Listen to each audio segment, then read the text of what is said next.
माउंटनेरिंग course आणि अशा सगळ्या खेळांमध्ये पार्टिसिपेट केलं. योगामध्ये स्टेट लेवलला खेळले मी, ॲथलेटिक्स, खो खो, कबड्डी, सगळे खेळ. त्यामुळे शाळेनी आणि आमच्या शिक्षकांनी जे काही फिजिकल फिटनेसचे संस्कार केले, म्हणजे त्याला मरेपर्यंत धन्यवाद आणि सॅल्यूट राहील. त्याच्यानंतर कॉलेजमध्ये असताना सुद्धा आपल्यापैकी बरेच जणांना माहिती असेल, पुण्यामध्ये एंड्युरो 3 रेस होते. तर त्या रेसमध्ये ओपन कॅटेगरीमध्ये मी पार्टिसिपेट केलं होतं. I was the youngest participant आणि आम्ही ती रेस जिंकलो. मग कॉलेजला असतानाच 3rd इयरला मी झुऑलॉजीमध्ये ग्रॅज्युएशन केलं. तेव्हाच कंबाईंड डिफेन्स सर्व्हिसेसची एक्झाम, जी की UPSC कंडक्ट करतं, ती मी फर्स्ट अटेम्प्टमध्ये क्लिअर झाले. आणि SSB सर्व्हिसेस सिलेक्शन बोर्डचा इंटरव्ह्यू असतो, तो मात्र मी म्हणजे क्लिअर फर्स्ट अटेम्प्टमध्ये क्लिअर नाही झाले, सेकंड अटेम्प्टमध्ये क्लिअर झाले पण मेरिट आउट झाले. परत मी इंटरव्ह्यूला गेले 3rd अटेम्प्ट, आणि या सगळ्याच्या आधी परत मी रिटर्न एक्झाम, म्हणजे 3 वेळा मी रिटर्न एक्झाम क्लिअर केली. तर म्हणजे सांगण्याचा उद्देश असा आहे की अभ्यासात म्हणजे 10वी पर्यंत फार काही उत्कृष्ट करिअर नव्हतं, पण हा संस्कार मनात झाला की आपण एकदा ठरवलेली गोष्ट सोडायची नाही. त्यामुळे जेव्हा UPSCचा अभ्यास करायला, म्हणजे CDSचा अभ्यास करायला सुरुवात केली, तेव्हा मला जाणवलं की ठीक आहे, आपण पण अभ्यास करू शकतो. आणि 3rd अटेम्प्टमध्ये मी इंटरव्ह्यू पण क्लिअर झाले आणि मेरिटमध्ये पण आले. ऑफिसर्स ट्रेनिंग अकॅडमी चेन्नईमध्ये आमचं ट्रेनिंग झालं.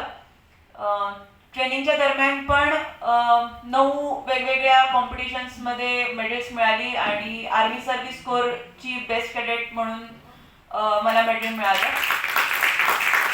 Thank you so much. आणि आर्मी सर्व्हिस कोर इंडियन आर्मीमधली सगळ्यात जुनी सर्व्हिस, खूप मोठं काम असलेली अशा सर्व्हिस, म्हणजे आर्मी सर्व्हिस कोरमध्ये मी कमिशन झाले. आणि अरुणाचल प्रदेश, उत्तराखंड, राजस्थान, सिक्कीम आणि जम्मू अशा ठिकाणी माझं पोस्टिंग झालं. मीनवाईल मध्येच लग्न झालं आणि मुलगी पण झाली मला, ती आता 8 वर्षाची आहे. आणि हे सगळं करता करता आर्मीनी खूप शिकवलेलं आहे. म्हणजे जेव्हा आर्मी जॉईन करायच्या आधी मला म्हणजे मी जेव्हा ट्रेनिंग घेत होते, प्रॅक्टिस करत होते इंटरव्ह्यूची, तेव्हा एक ऑफिसर आले होते आणि त्यांनी सांगितलं होतं, फौज आपको सब कुछ सिखा देगी. तर मला असं वाटलं की खरंच म्हणजे काय असेल असं सगळं शिकणं. तर खरंच आर्मीनी सब कुछ फौज आपको सिखा देतीये. आणि सीमाताई म्हटल्या तसं थोडंसं इंटरनॅशनल विमेन्स डे बद्दल थोडंसं बोलायचं झालं तर कालच मी जळगावला गेले होते. कवयित्री बहिणाबाई चौधरी युनिव्हर्सिटीमध्ये मुलांसाठी लेक्चर होतं आणि गावामध्ये पण लेक्चर होतं. तर तेव्हा थोडंसं असं मला जाणवलं की खरं म्हणजे भारतीयांनी विमेन्स डे वगैरे सेलिब्रेट करू नये. मी काल तिथेही माझ्या भाषणात सांगितलं, कारण मुळात भारतीय स्त्री ही पहिल्यापासूनच अतिशय कर्तृत्ववान, म्हणजे आपल्या सगळ्या देवी बघितल्या किंवा अगदी गावदेवीच्या हातात सुद्धा तलवार, आणि म्हणजे प्रत्येकाकडे आपलं पर्सनल वेपन आहे, ज्याला म्हणजे आर्मीमध्ये जसं प्रत्येकाला एक एक पर्सनल वेपन इश्यू होतं, तसं आपल्याकडे सगळ्या देवींच्या हातामध्ये पर्सनल वेपन्स आहेत.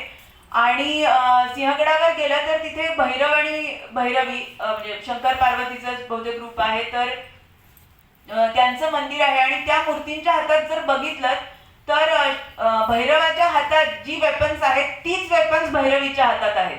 तर मला असं वाटतं की जेंडर इक्वॅलिटी वगैरे हे फालतू शब्द तिकडच्या लोकांनी आपल्याला शिकवू नये, कारण आपल्याकडे मुळातच हे होतं. आणि मग जेव्हा इंग्रज लोक आले तेव्हा त्यांनी कुठेतरी हे बघितलं की ह्यांची सोशल सिस्टीम ही खूप स्ट्रॉंग आहे.